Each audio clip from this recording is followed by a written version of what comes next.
I'm Daniel Alexander SCHROTH, the coordinator of the Sustainable Energy for All Africa hub that we host at the African Development Bank, but very much in partnership with the African Union, the NEPAD agency and UNDP.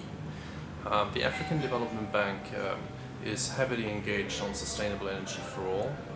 It is very much in line with our energy policy and the bank's long-term strategy, which really focuses on two key pillars of transition towards green growth and inclusive growth. And both of these objectives are inherent to the Sustainable Energy for All initiative, which focuses on the objectives of energy access, universal energy access, doubling the share of renewables, doubling the rate of improvement of energy efficiency, which are all essential for Africa, where we have a very high deficit of energy access.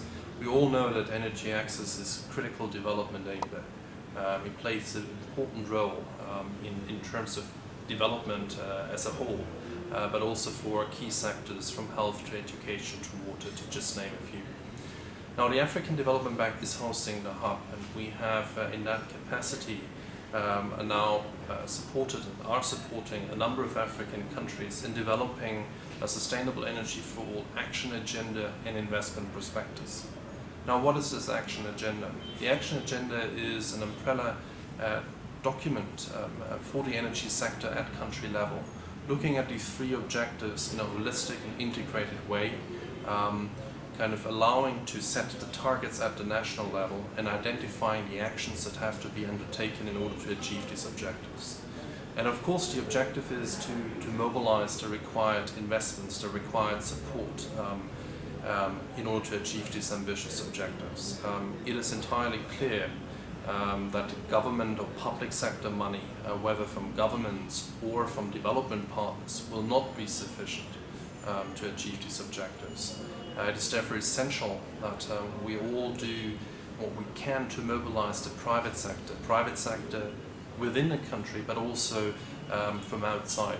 And that requires the establishment of a favorable, enabling environment at the country level. This is also where the hub and also the African Development Bank is intervening and providing support to create this favorable environment for being able to attract investments.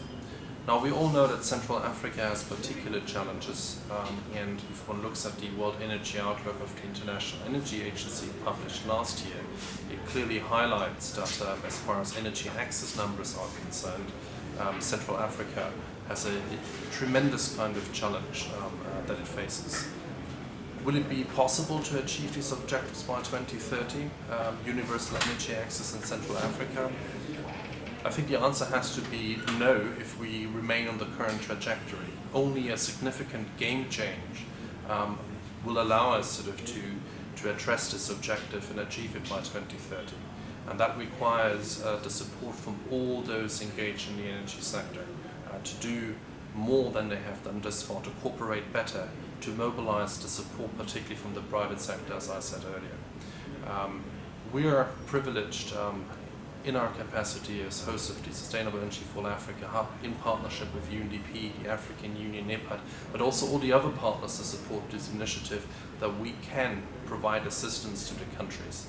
But of course, most of the work will have to be done by the countries themselves. It's them who will have to take the leadership at the national level. And we are only there to provide support, but we're happy to do so.